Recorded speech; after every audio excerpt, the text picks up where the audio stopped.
الرحمن الرحيم الحمد لله رب العالمين وصلى الله وسلم وبارك على سيدنا ونبينا محمد وعلى آله وصحبه وسلم تسليما كثيرا. اللهم وفقنا لما تحبه وترضاه واجعلنا من عبيدك السعداء وأمتنا على كلمة الهدى يا رب العالمين. Alhamdulillah, we're continuing to look at the chapter on talaq from Mukhtasar al-Quduri, and we stopped at وَإِذَا طَلَّقَ الرَّجُلُ امْرَأَتَهُ قَبْلَ الدُّخُولِ بِهَا. So what we know from the primary texts is that there's a difference between, because talaq has certain consequences. What are the consequences of talaq? What happens to, well, so the talaq counts. But once the talaq counts, iddah is due, number one. Number two, any mahar that was pending becomes due. Right? Because you can't say, you're payable 10 years after our divorce. Right? The mahar becomes due. Now, the purpose of marriage, right? If you look at the definition of marriage, is that the legal consequence of marriage, because marriage has wisdoms and benefits, individual and societal, etc. But in a purely legalistic manner, what does marriage permit that was not permitted before? يعني عقد يفيد يعني حلل or حل المتعة or ملك المتعة, right? أي الاستمتاع. That it's a contract that entails the permissibility of mut'a, of sexual relations, or it gives the right to sexual relations. Right? And we talked about that when we looked at the beginning of marriage, and there are different definitions of that. Now, if someone married but divorce took place before this legal consequence of the marriage to be fulfilled, then aqlan, right, that transactionally, and marriage is not a transactional relationship in its meaning and purpose, but transactionally, right, the husband, the man gives and the mahar, its wisdom is a statement of commitment and resolve, etc. But practically, this is like a statement that he's made of his commitment to the marriage, and the woman has therefore entered into this marriage, allowing the husband to have the right of sexual fulfillment. And of course, and the woman has the right of sexual fulfillment as well. But this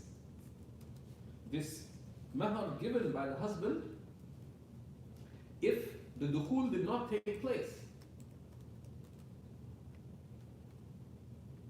it would make sense that not the whole mahar should be due. Okay? Not the whole mahar should be due. But then the woman could argue that, well, I made myself available. He did not come through. Okay?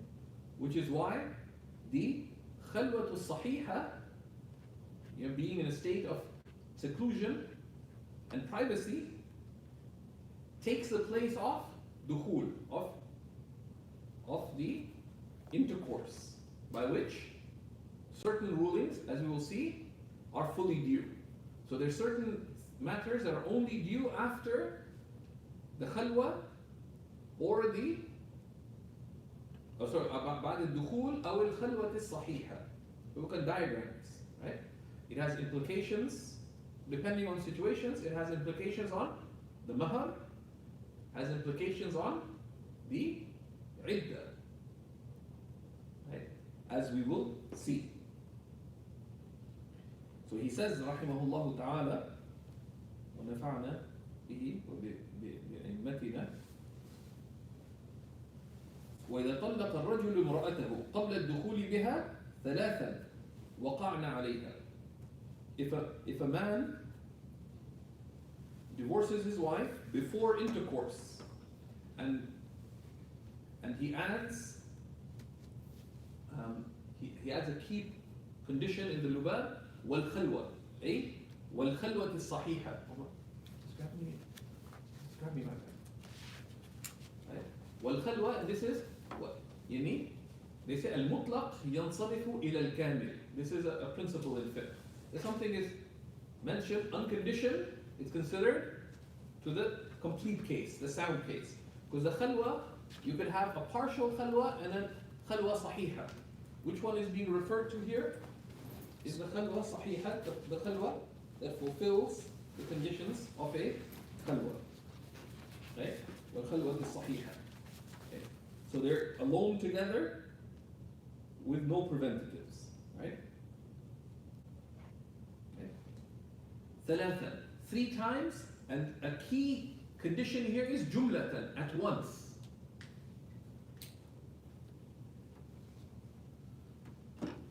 But such as his saying, أنت طالق ثلاثة, right?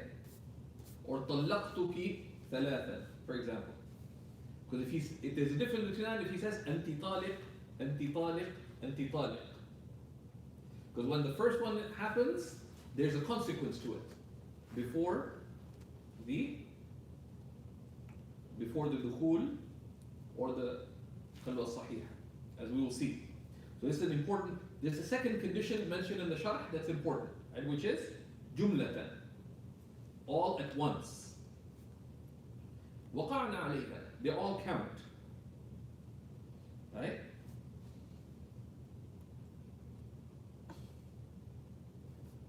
Because if you say أنت طالق ثلاثا, it is as you say أنت طالق طلاقا ثلاثا.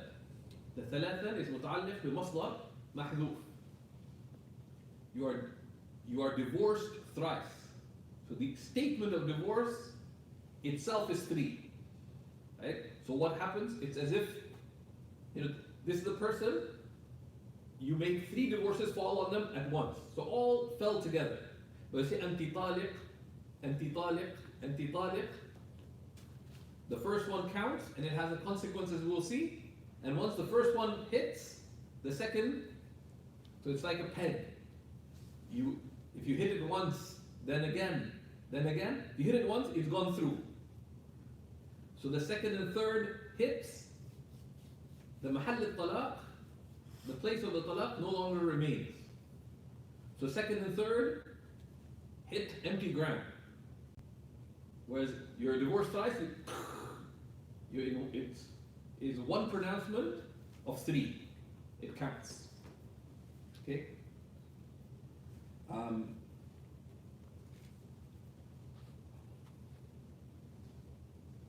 Right?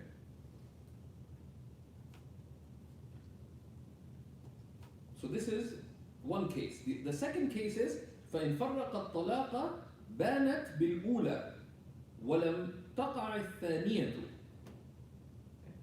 So this is the case of divorce taking place before الدخول أو الخلوة الصحيحة. The one regular pronouncement in marriage, a regular pronouncement of a plain vanilla talaq pronouncement. How does it count? Zubayr says to Zubaydah, Ya Zubaydah, anti taliq. It counts as one raj'i. That is after they've been together.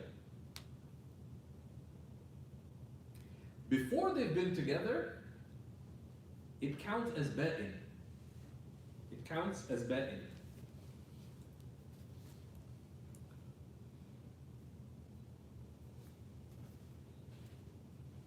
Right? Which is why فَإِنْ فَرَّقَ الطَّلَاقِ, right? And of course this is all connected to the same mas'ala, right? What's the mas'ala here? Suratul mas'ala is إِذَا طَلَّقَ الرَّجُلُ امْرَأَتَهُ قبل الدخول أو وقبل الخلوة. Right? Then, in this case, if he pronounces more than one in one pronouncement, أنت طالق ثلاثا, the three would count. Because one triple pronouncement. But if you do more than one pronouncement, one at a time, with the first one, it's a talaq ba'in. And the talaq ba'in has consequences which he will unpack for us here. But because it's a talaq ba'in,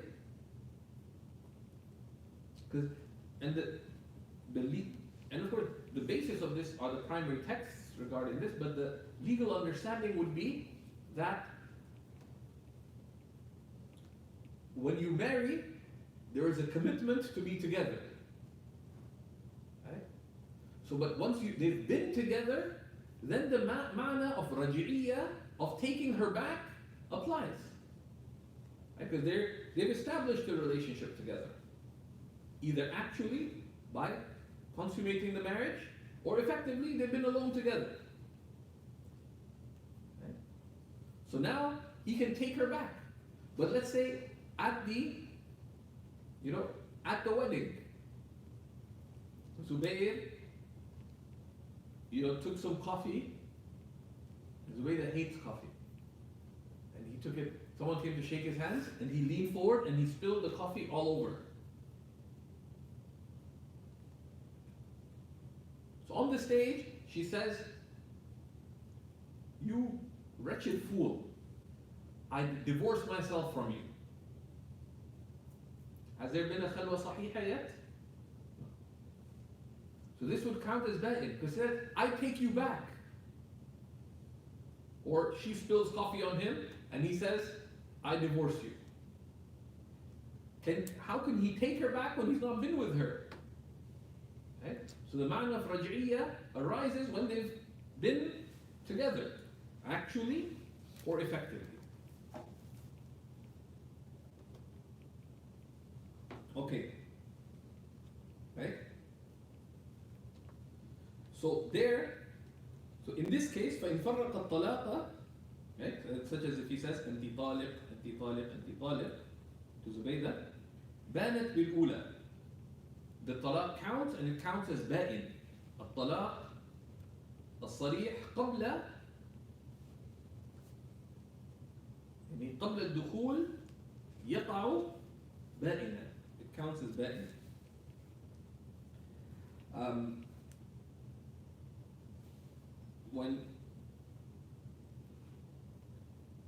So the first is ba'in, so خلاص. It's irrevocable, so he could not take her back. And once the ba'in occurs, the talaq there would not count on her. Right? This is because each one has been pronounced separately. And in this case, should be considered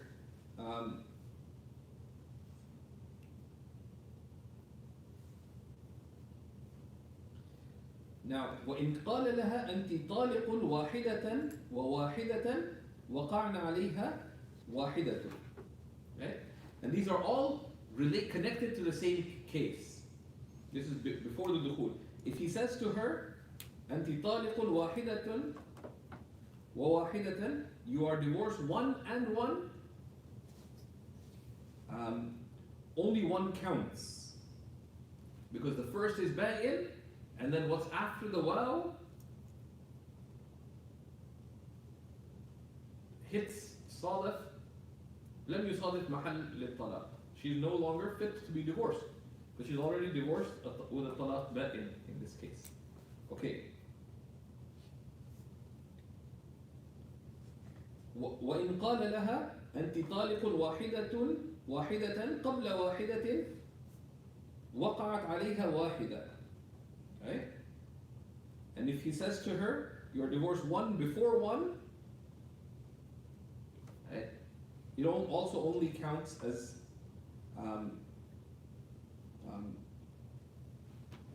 right? And they give a principle in the commentary related to this. that والأصل في ذلك أن الملفوظ به أولا إن كان موقعا أولا وقعت واحدة. And the principle is that what is said first, if it counts as a pronouncement of divorce, it counts as one. وإن كانت الملفوظ به أولا موقعا آخرا وقعت ثنتان.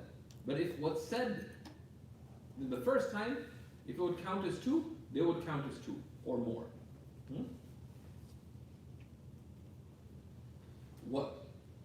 وإن قال لها واحدة بعدها واحدة وقعت واحدة.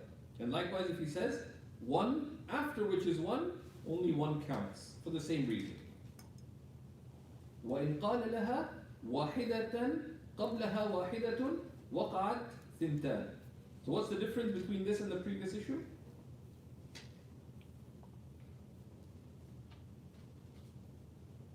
Okay.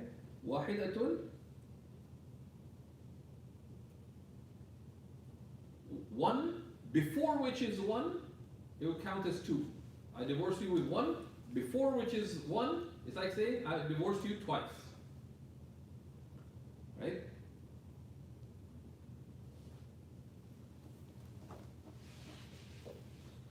Right?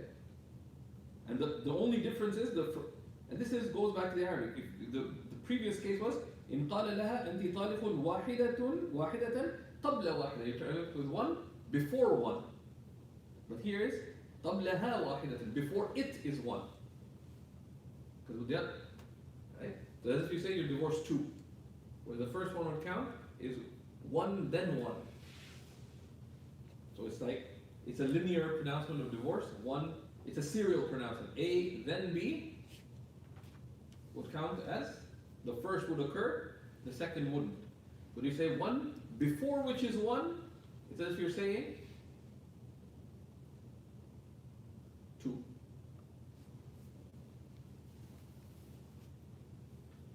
وكذا إن قال واحدة بعد واحدة. It says one after which, one after one is two.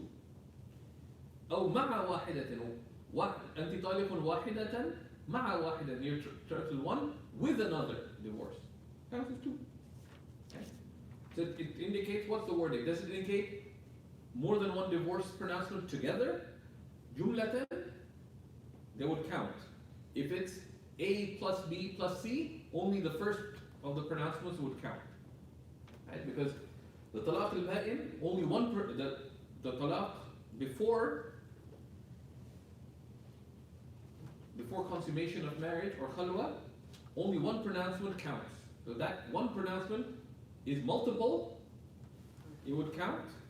But if it's serial, A plus B plus C, only A would count. Okay. وإن قال لها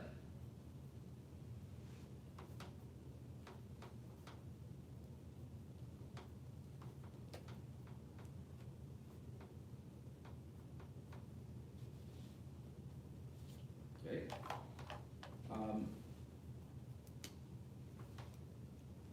Right.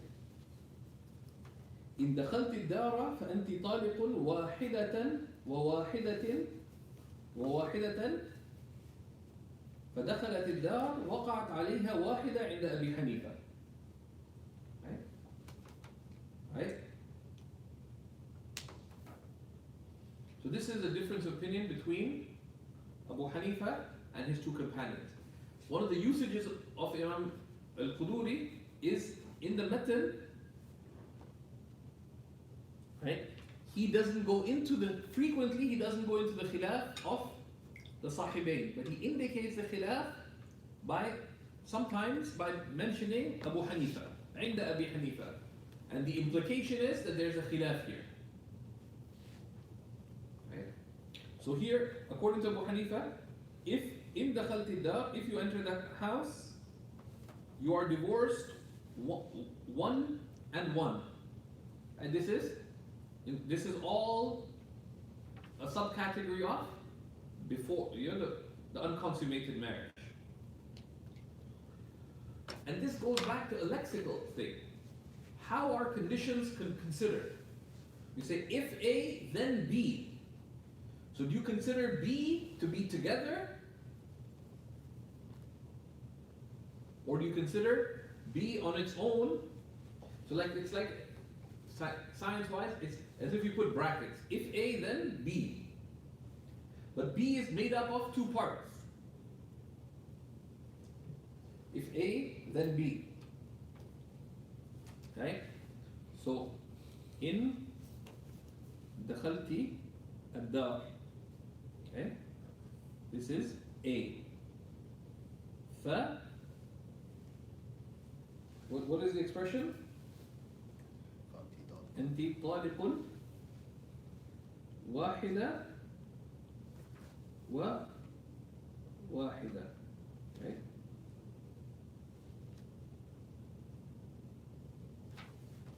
Right? Now, so you have A and B, right? You have the condition and the consequence. In the khaltidda, do you add up the C and D in the consequence? You know, like this is made up of? B is made up of C and D. أنت طالق واحدة وواحدة. So Abu Hanifa said that what happens is, in the khaltidda, then what happens? أنت طالق واحدة. That happens first. And then وواحدة. So the first occurs first, C occurs first, then D. Okay? In the khaltidda, in the condition, then the consequence plays out part by part. So what occurs first? أنت طالق واحدة. And then وواحدة. So when you say أنت طالق واحدة, it occurs, and then وواحدة occurs, but could it occur? No, because after the first pronouncement, she's no longer محل الطلاق. Because this goes back to the issue. قبل الدخول, it's a طلاق بائن, and multiple pronouncements do not count in that case. The Sahibain looked at it differently. They said that B is made up of C plus D. Right? In the khaltidda, this is the condition. The consequence, فأنت طالق واحدة وواحدة, that the condition is considered together. So if A, then C plus D. So it's as if it's coming together. So the Sahibain said it does count as two, because if the consequence occurs all at once. Okay?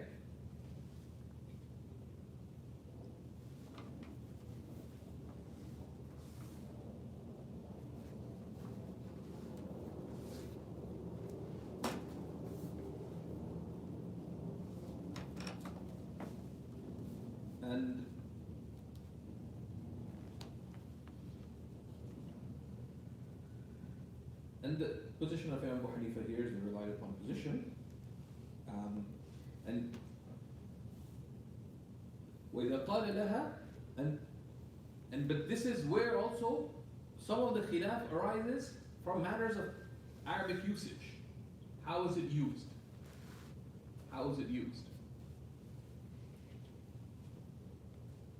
So we don't need to go into that extensively. Then there's also an issue that what is the usage of Arabic per se, and to what extent does the urf enter into it? Now, what is understood here and now in the urf khas of a balad, the specific custom of a particular region, or in the general custom of the Arabs, right? of the, or whatever language it's in. So these are tricky. That's why, matters of talaq, you have to go to consult with people who have experience on it, right? And then, is the urf thabit? Is the urf thabit? Because the urf will only affect language usage. إنما يعتبر العرف إذا اضطرد أو غلب. A customer usage is only considered if it's across the board or general. not if it's just potential. Okay? So these are, but the core issue to know is that in this case, Abu Hanifa considered it as being just one, because he considered the anti-talib, the consequence fa anti-talib wahida occurs first, then wa wahida. He didn't consider that the whole condition falls all at once. And this is why statements have legal consequence, which is in Usul al-Fiqh they discuss, like what is the consequence of a conditional statement? What is the consequence of something that comes after a fa? What comes after in? They talk about huruf al-shart. Mabhath al-huruf in general is discussed in Usul, and the shart is discussed because it has consequences. Okay. وإذا قال لها أنت طالق بمكة فهي طالق في كل البلاد. That if you are divorced in Mecca, then she is divorced in all lands. Right? Because talaq cannot be geographically specific. Right? وإذا قال أنت طالق في الدار وإن طالق, and if he says if you're divorced in the house,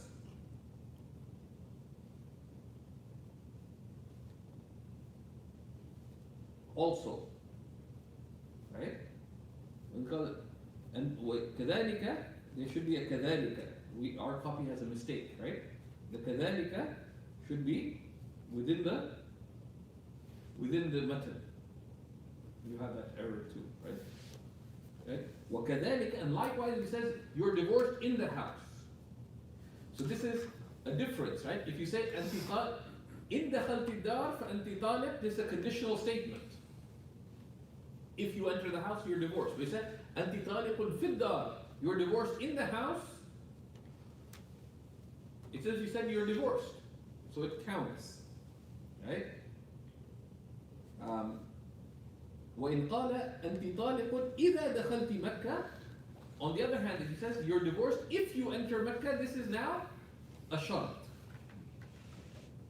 Because talaq cannot be specified. You're divorced in Toronto. They're living in Edmonton, say you're divorced in Toronto. Rahmatan, it only counts as one because talaq cannot be geographically divided. But if you say, if you go to Toronto, husband doesn't want his wife to go visit her family because they're causing marital trouble, whatever reason. So if you make it in a conditional statement, it counts. So many usages are fuzzy. You have to distinguish between what is a clear conditional statement and what's just a specification of divorce. Divorce is not given to be specified by place, geographic or specific. So يقال لها أنت طالق إذا دخلت مكة, you're divorced if you enter Mecca. لم تطلق حتى تدخل مكة. Right?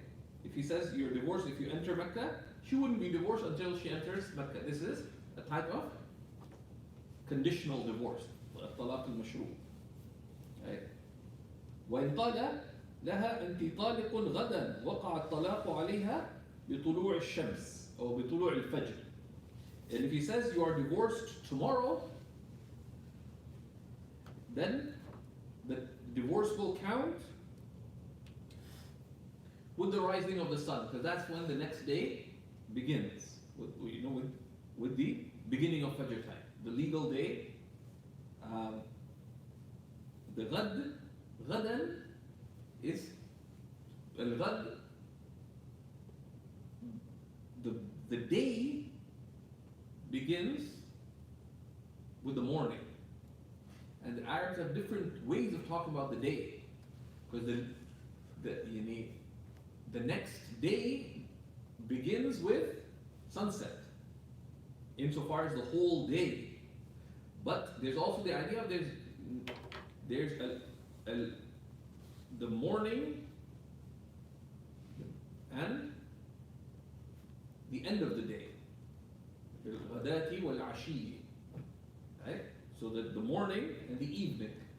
The day is divided in different ways. The Arabs have different ways of talking about the day. So you say غدا, tomorrow, That's the next day that begins with morning time. Morning time begins with Fajr. So this goes back to usage. And if you look in the larger works, they'll say, what if you say بعد اليوم? When does that begin? It goes back to usage. And a lot of this is usage dependent. Of course, the Arabic has remained fundamentally. Now, the commentator mentions an important point. And if you see where it says بعد طلوع الفجر, if you go down till the end of the line, it says ولو نوى أي الزوج آخر النهار صدق ديانة لا قضاء. If the husband says that my intention was, when I said, أنت طالق غدا, you're divorced غدا, that I meant the end of the day, meaning when the new day begins, then it would count from Maghrib time. The صدق ديانة. This would be believed religiously. So if you go to the Mufti answers بجواب الديانة. Okay? But in court, the القاضي يحكم بالظاهر ولا ينظر إلى النوايا. The Qadi judges by the outcome. He doesn't look into intentions, because then it becomes very messy. Right? لا قضاء. But in court, the judge would say, sorry, you said غدا, the divorce takes place tomorrow morning. And this is if you have a quick court. Okay? Isn't this like a threat? No, but it's a good question. Right? But this is because you say أنت طالق, you are divorced. We say, as opposed to say أنت سأطلقك, if you say سأطلقك غدا, I will divorce you tomorrow, that's a threat. It's a, it's a wa'ad or a wa'id, it's a threat. And you can go back on it, right? It doesn't have to count. So in English, someone said, you are divorced, as of tomorrow morning, it would count. But you will be divorced tomorrow, it's a threat. So language, so usage matters. And that's one of the components where any person of knowledge, and I was talking to somebody, and they're a good writer, and I've been mentoring him for many years. One of the things is we all have to pay attention to the languages that we're going to be using. Right? So the language of the Islamic tradition is Arabic, but many people spend a lot of time reading classical Arabic literature, etc., but they never work on their English. And they're going to be communicating with people in English and dealing with people in English, but they don't appreciate the language, the culture, the usage. This is significant, but at the right time.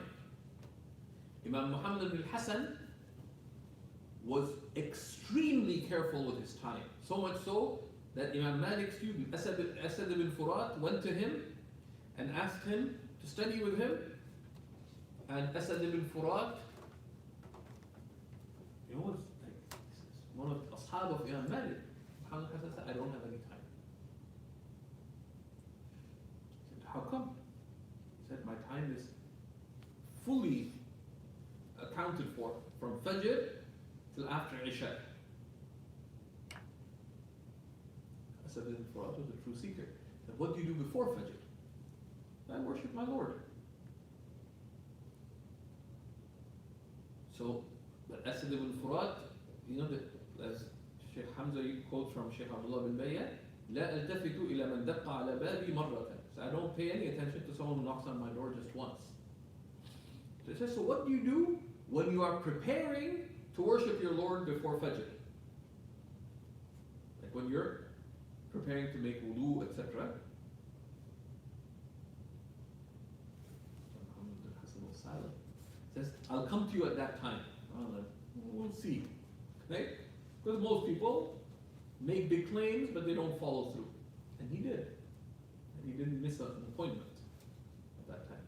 And that's how he began studying with Muhammad Hasan. And The mashayikh would initially only give a little bit of time, just if someone's serious. And only if they prove their seriousness, and sometimes they test seriousness, right? So when a few of us did Sharh Qatr Nada with Shaykh Umar al-Sabagh at his house right next to the Madrasa al-Badra'iyya, established by Sultan Nuruddin, behind the Umayyad. It takes 20 minutes to walk there. 7 classes in a row, he canceled the class. But then, once we got the class, we had to routine that. Can we stop here, please? Because we just keep going. But we, inshallah, demonstrated some commitment to the class. That we prepare and Bismillah. وَإِنْ قَالَ لِامْرَأَتِهِ.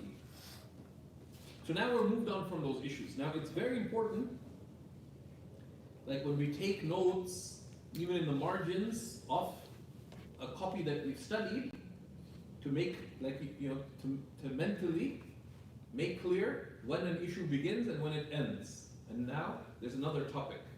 And because those masail, if you just pick one issue out of it, because those set of rulings that we said from إِذَا طَلَّقَ امْرَأَتَهُ قَبْلَ الدُّخُولِ, if a person divorces his wife before consummation of the marriage, right, there's a number of furu' that are related to it, but those are dependent furu'.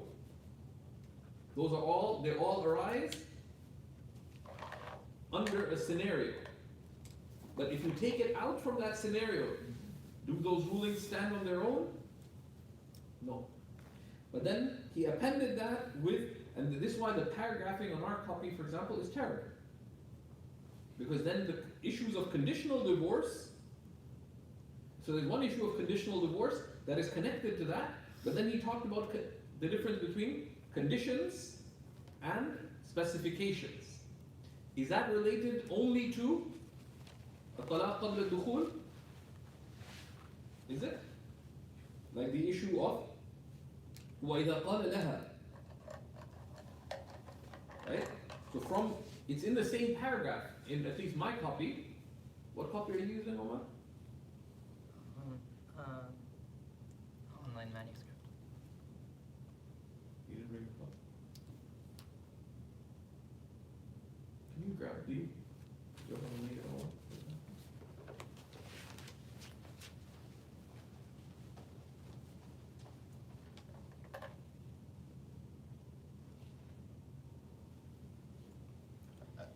Right? Sorry? I have an indentation in my piece. Let me see. Indentation where? Right where you submit. See, they do be in. Not in the commentary. Oh, sorry. And those indentations, you can assume that most, unless the edition demonstrate, unless the modern edition of an Arabic book clearly demonstrates some properly considered method, don't assume that there's any method. Because it's خلاف الأصل. وكل ما ثبت على خلاف الأصل فلا بد له من دليل. Anything established contrary to the principle, right? And the basis is with Arab printing, sadly, that there aren't established standards that you can reliably assume that any reputable publisher is following, or any particular editor, even if reputable, is following. So you can't assume that. Which is good, it forces you to think, but that's a new issue. Right? So the issue of أنت طالق في الدار versus أنت طالق إن دخلت الدار فأنت طالق. This is not condition. This is not dependent on قبل الدخول أو بعده. That's a separate issue, right? So this that's a new issue, and that's one of the things to always ask. That okay, here this is an issue. Is this still connected to it or not? When it's not clear, those are questions to ask about, right? And there's a wisdom in this because it forces you to work hard, and working hard makes you smarter. Right? So these erratic. You're using which one? So, Say publish. yeah. No, you're using the deluxe edition. Does it have paragraphing there? Well, it's really spread out. Yeah. But does it paragraph? Does it? They put subheadings? Yeah. He put subheadings. So there is, there are merits to that edition. There's a high expense to that edition too. Okay. So now there is a new issue, and this is called tafwid al-talaq, right? Where you consign the talaq to the woman, right? And we talked about Quduri Basha's al-ahkam al-shar'iyya fi al-ahwal al-shakhsiyya. You remember? You guys found it? Al-ahkam al-shar'iyya fi al-ahwal al-shakhsiyya. I pointed last week to a couple of items from it under the issue of ta'liq al-talaq, right?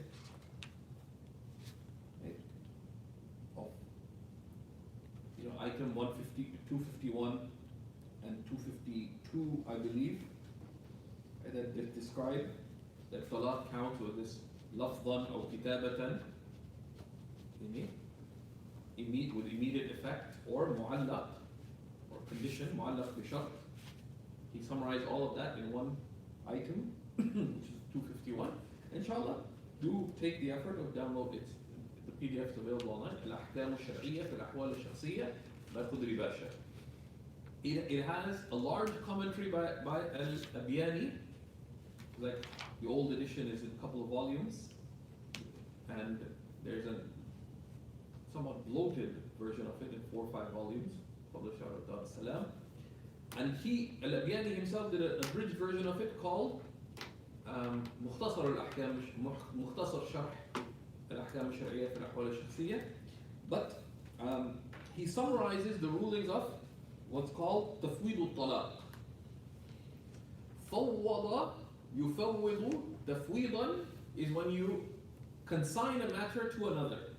Like, we say the dua that Allah teaches in the Quran, وَأُفَوِّضُ أَمْرِي إِلَى اللَّهِ إِنَّ اللَّهَ بَصِيرٌ بِالْعِبَادِ.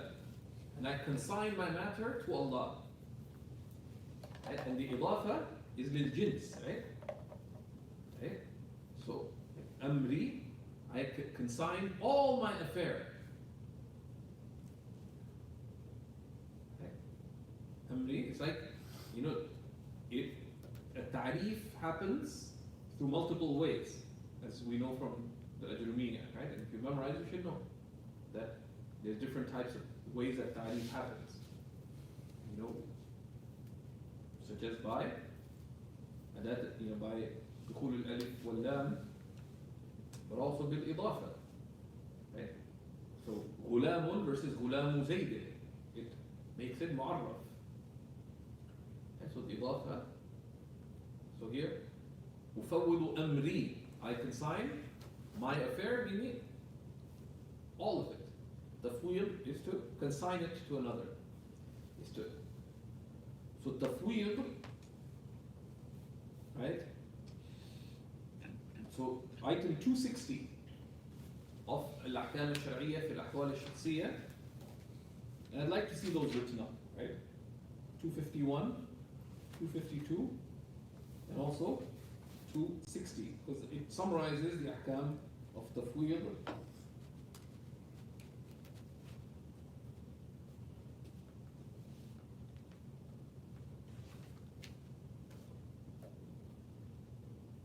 Right?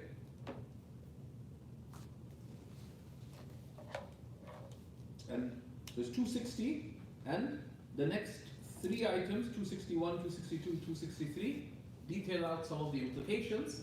But practically, if you make tafwid, right?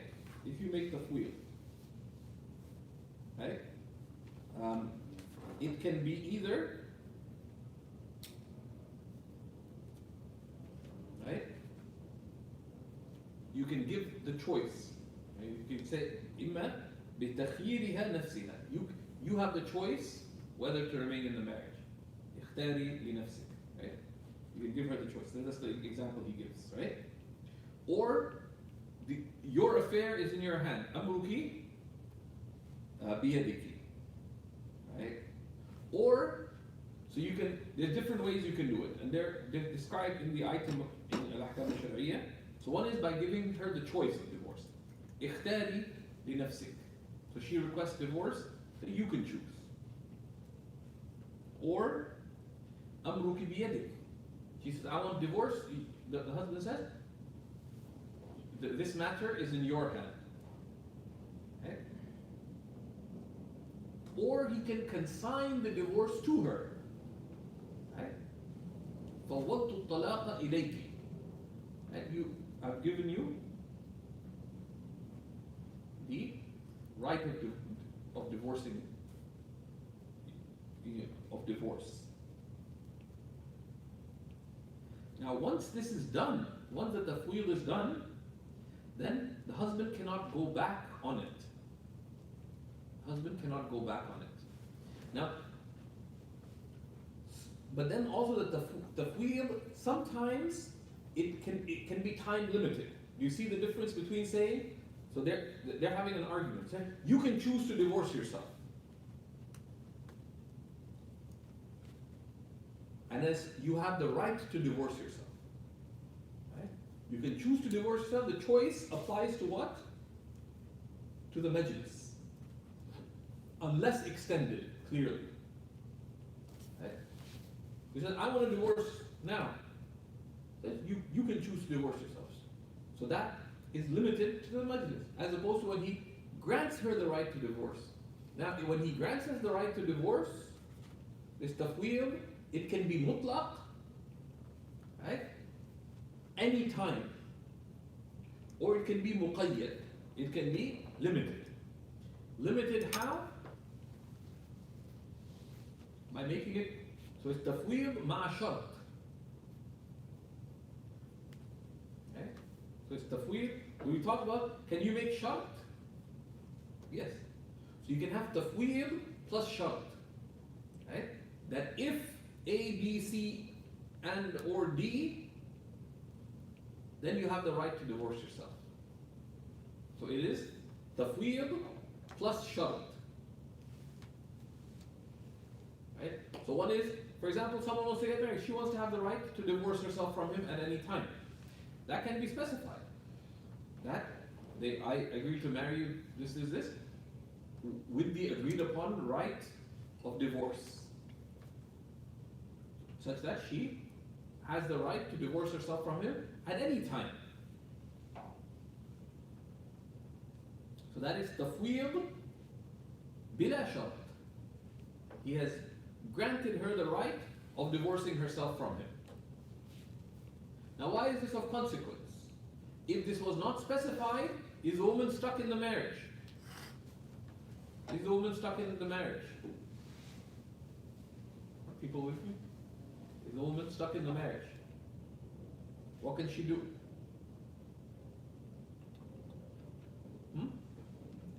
She got married without specifying the right of divorce. Is she stuck in the marriage? She can go to the club. That's pretty drastic. She can go to the qadi. Yes, she can go to the qadi. But what does she do at the qadi? Complain? Going to the qadi is not a solution for divorce. What she can request talaq. She can tatlub al-talaq. And he can choose to divorce her. Or she can seek khula. And we'll see bab al-khula comes up. Right? She can seek to free herself. Khala'a is literally to get out of the marriage through mutual agreement. And the khula can be, the khula, if the fault is the husband's, then diyanatan, he cannot accept any returning of the mahar. If the sabab of the talaq is min jihatihi, like he's not providing for her, he's abusive, etc., then diyanatan, that mal is khabith for him to take it. To say, okay, if you pay me back the mahar, pay me back the jewelry, and I'll give you khula. This la yatib lahu diyanatan. We'll see that. But it's important to reiterate, because some people wonder, so, a woman only has right of divorce if No, this is that she does not have to seek his willfulness, right? So, how does a woman get out of the marriage? She can either specify the right of divorce, and that can, so you can diagram this. How does a woman get out of marriage? Either, if the right of divorce is specified, then that could be mutlaqan or mu'allaqan. It'd be unconditioned or conditional. Mu'allaqan bi shart. That's sometimes called mashroot, sometimes called ta'liq al-talaq. There are two usages. Or she did not specify tafweed al-talaq for her, then she also has different recourses. One is the requesting talaq and the husband agreeing to it, or khula, right? Or another way of coming to agreement, which is with musalaha, to come to someone who mediates between them. Right? This is bil musalaha, right? Mediation. But mediation is not binding. Mediation is not binding. Or you can have tahkeem. They can agree to binding arbitration. That's tricky because the person needs to be trained to arbitrate shar'an.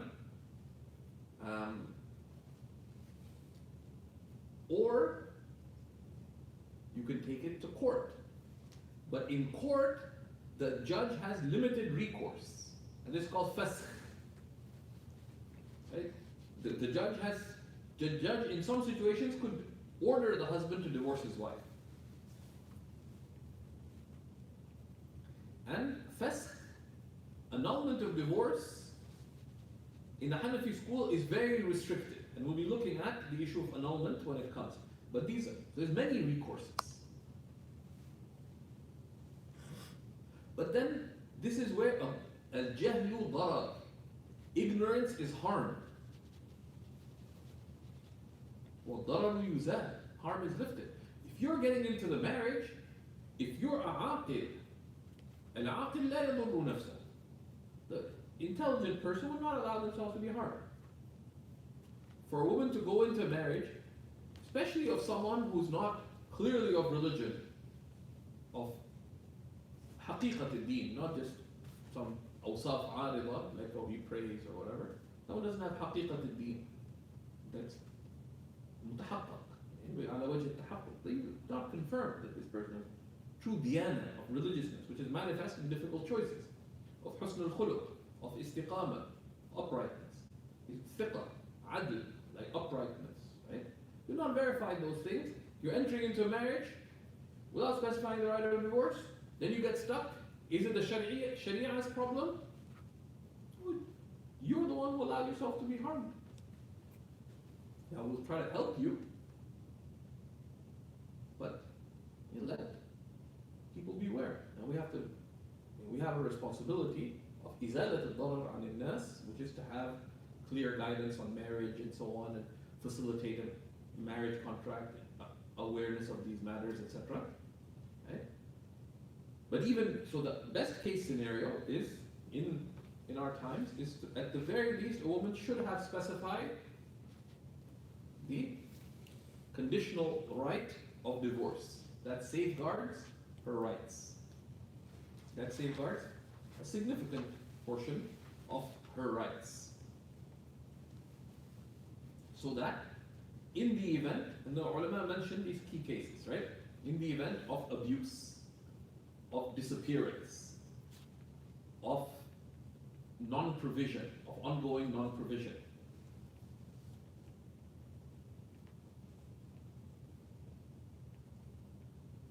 or violating any agreed upon terms in a marriage agreement that is in writing,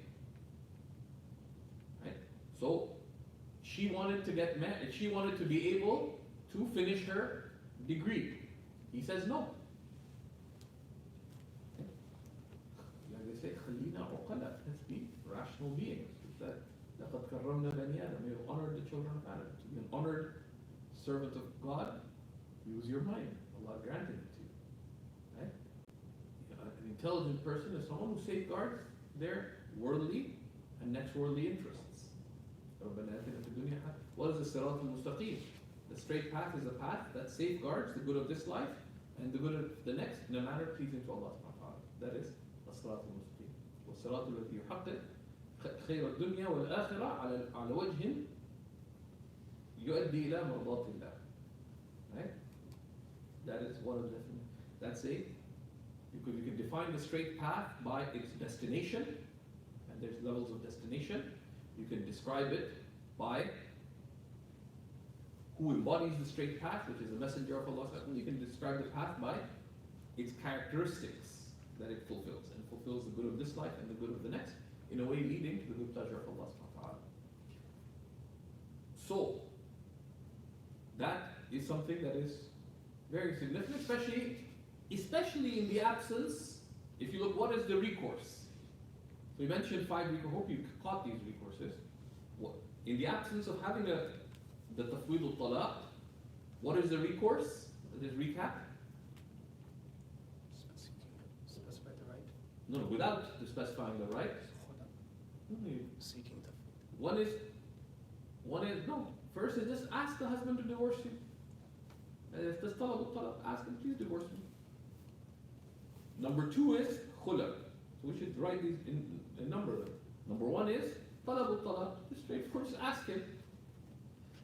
Number 2 is to seek khula.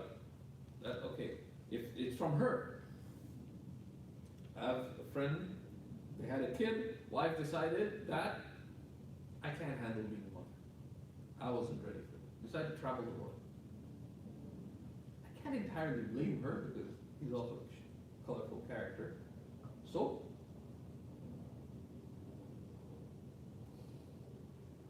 right? She would say, look, she says, I don't want to be married to you in this case. So, well, I'll seek khula. I'll return my mahar. Because this sabab returns to her, let's say. I'll give my mahar back. I'll give the jewelry back. But, yeah, agree to khula. That's khula. So, talab, khula. But they can't agree to this, then have sulh. Have mediation. But sulh, what's the difference between sulh and number 4, tahkim, which is adjudication, is that mediation or arbitration is non-binding. The people listen to their case and they give them advice. And that's sulh. They try to come to some kind of reasonable settlement. Tahkim is binding. And there's a bab of tahkim, it's coming up. So how many cases is that now? 4. The 5th is you can take it to court, which is qada. And the qadi can make fasq, or he can force the husband to divorce. Al-ijbar ala talaq. So there's 5 ways, 5 types of ways that a woman can seek divorce without the right of divorce being specified. In summary, but you want to put them together, said that, well, in Islam there isn't the right of a woman to divorce. Said no, there's 7 ways a woman has a right of seeking divorce. 2 ways that she has exercised unilaterally without requiring his agreement or anybody else's agreement or anyone else's intervention. But if you wanted that, then you needed to specify that, either at the beginning of the marriage, or you can acquire that right after the marriage. And this is an important issue in our time because it safeguards people's rights. Why? Because the first 4 cases of when you don't have the right, the husband has to be agreeable. Talab al-talaq and the khula, he has to be willing to be reasonable. The sulh or musalaha, some kind of mediation, he has to be a willing party. Now sometimes you can, someone could exercise pressure and so on, but even those pressures are much less. In Jordan they have a beautiful habit right? Because they're tribal society. I've witnessed this with many of my, a number of my friends, but also my landlord, is that, for example, some random brother named Mahmoud, he wants to get married. He's from Bani Abbad. Right? You want to marry the daughter of Zayn bin from Al-Hindi. So what do? You don't just go and, like, your whole clan would go meet her clan. It's a very orchestrated thing.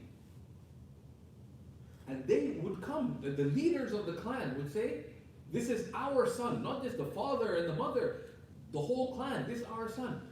We are requesting, على ذمتنا وبشرفنا, from our dhimma, like our responsibility and our honor, to marry your daughter.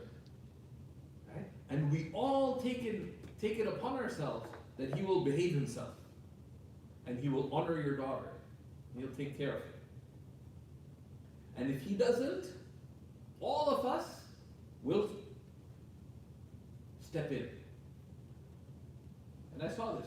One of my landlord, he had, their clan lived like kind of clustered together. One night we heard someone hitting someone else.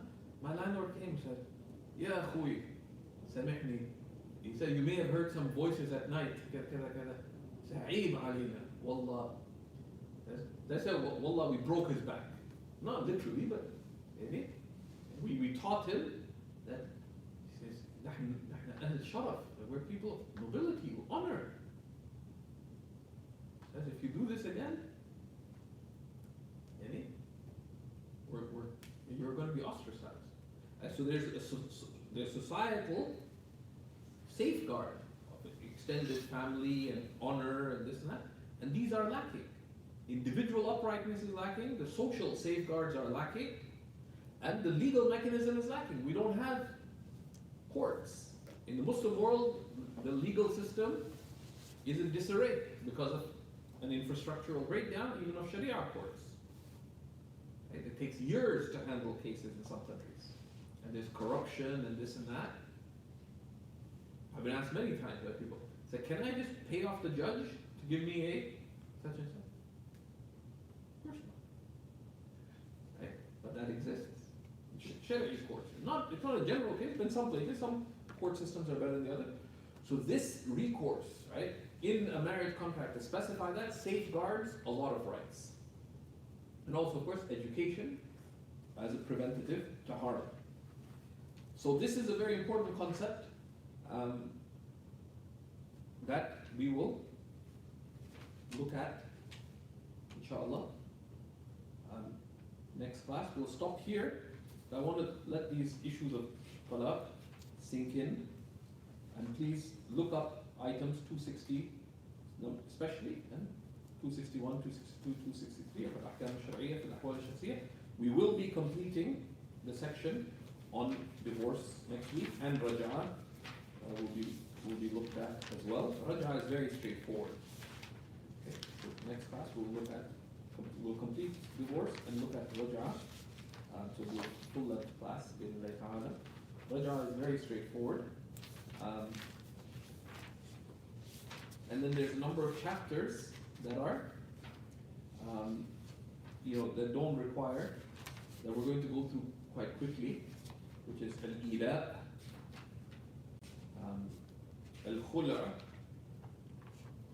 especially al-ila, and al-zihar, because it has limited application in our times. People don't usually do this, and al-li'an. So these are chapters that we'll be going quickly through. And then we'll reach Kitab al-Iddah, which is very significant, because it has many rulings related to it. Right? Kitab al-Iddah. Sallallahu alayhi Muhammad wa alayhi wa sallam. What's the difference between adjudication and going to a judge? Adjudication, tahkim, is you agree, like, if you go to court, it's a public matter, right? Or semi-public, right? Tahkim is you agree to someone to judge between you, two parties agree to appoint. So the qadi has a wilaya amma, they have general jurisdiction. Right? One person can raise the case, the wife, for example, could raise the case against her husband. Right? Husband can refuse to go to court because the qadi has a wilaya amma, has general jurisdiction. The tahkim requires agreement from two parties for it to happen. But once the ruling takes place, neither party can go back on it. The end. It's binding. And it can be enforceable in court if on conditions. Now, when the court systems were good, the ulama said tahkim should not be taught to people. That they'll use it to deny other people their rights. Okay? Which is what happens in corporations, for example, in many contracts, in the tech sector, etc. It's baked into the contract that there will be binding arbitration or binding adjudication, but who's paying for the adjudicators? The company. So how much right does it, and that they forego their right to go to court, etc. And these are uqud fiha fasad. These are problematic contracts Islamically, and religiously that condition is not enforceable. Right? That you have the moral right to seek legal recourse there. Right? And even the enforceability of such conditions, we'll look at, that comes up in contract law. It's not an issue here. So these things are tricky, but that's way beyond our. Yes? It's also a question about tahkim. But we're not studying tahkim.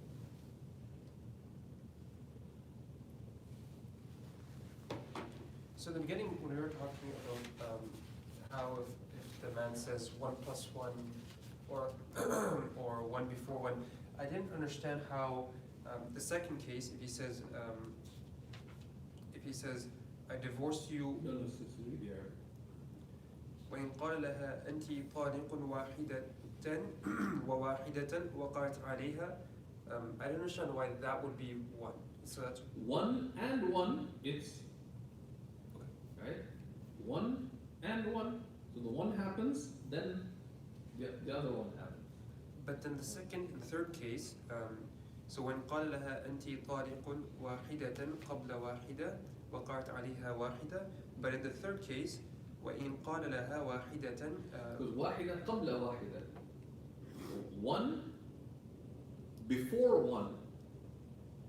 واحدة قبل واحدة, 1 before 1. So واحدة is A, قبل واحدة is B. They said you're divorced 1 before 1. It's like saying you're divorced A before B. So what's the order of occurring? Wahida happens, and then the qabla wahida is number 2. It's like A, then B. So A happens, B doesn't. The other case that you're probably asking about is to say wahida qablaha wahida. You divorce 1 before which is 1. So A before which is B. So what's the first thing that you said? Is A before which is B? That's if you said 2. And of course, this is, people don't know. Thankfully, they don't speak like this in English. Right? But you'd be surprised because people say all kinds of things. So these principles need to be clear, right? Because you may encounter cases where it's not the same, but that's like such and such case. When a case is new, you need to confirm that are you applying the right kind of case to it or not.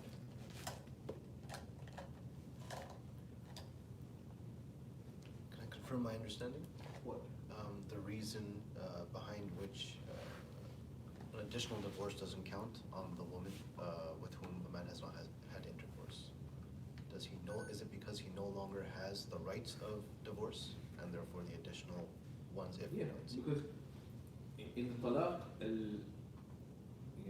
qabla al-dukhul, the one counts as ba'in, and this ba'in, right? So there's rulings related to al-mutallaqa qabla al-dukhul.